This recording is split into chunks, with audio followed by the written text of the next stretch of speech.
நம்ம அகாடமிக்கு ground ready பண்ணுறதுல இன்றைக்கி 3வது நாள் மறுபடியும் டீசலை போட்டு வேலையை ஸ்டார்ட் பண்ணியாச்சு. ரொம்ப மலப்பாக இருக்குது அந்த வேலையை எப்படா முடியும் அப்படின்ற மாதிரி இருக்குது. ஸோ அதனாலே அங்கேயே ஆள்கிட்ட போட்டு சாப்பாடு தூக்கம் எல்லாமே அங்கே தான். இன்னும் பட்ஜெட்டுக்குள்ளே எவ்வளோ சீக்கிரமாக முடிக்கலாம் அப்படின்னு நம்ம 2 பேரும் சேர்ந்து பிளான் பண்ணிவிட்டு மறுநாள் நாங்கள் காங்கேயம் மரத்தன் கிளம்பியாச்சு. முன்னாள் நாளே கிளம்பிட்டோம் பிப் கலெக்ஷனுக்காக. காலையில் ஒரு 7 மணிக்கு சிவகங்கையிலேருந்து கிளம்பினோம்.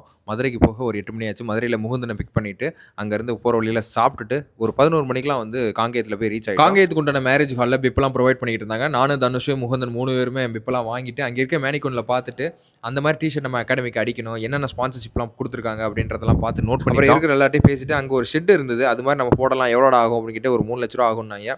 அப்புறம் அந்த ஹால் இது எல்லாத்தையும் பார்த்துட்டு நல்லா பெரிய பெரிய ஒரு ஹால், ப்ரைஸ் வேல்யூ எல்லாமே செக் பண்ணிட்டு சாப்பிட்டுட்டு நெக்ஸ்ட் 10 கிலோமீட்டர் 21 பேசர்ஸ்லாம் இன்ட்ரடியூஸ் பண்ணிக்கிட்டு இருந்தாங்க. சிவகங்கையோட சிங்கம், காங்கியோட காலம் மாதிரி ஒரு சிவகங்கையோட சிங்கம் நம்ம மராத்தனுக்காக சிவகங்கையிலிருந்து வந்திருக்காரு. நம்ம கிட்ட டக்குன்னு மைக்கு கொடுத்து ஒரு நிமிஷம் பேச சொல்லிட்டாங்க. எனக்கு ரொம்ப ஒரு நர்வஸாக இருந்துச்சு. ஏதோ ஒன்று பேசி நம்ம சமாளிச்சிட்டேன். அதுக்கடுத்து ரூமுக்கு போயிட்டு ரெஸ்ட் எடுத்துட்டு நாளைக்கு ரேஸ் சூப்பராக முடிச்சுட்டு உங்களுக்கு என்ன மாதிரி ரேஸ் இருந்தது அப்படின்றத அப்டேட் பண்ணுறேன்.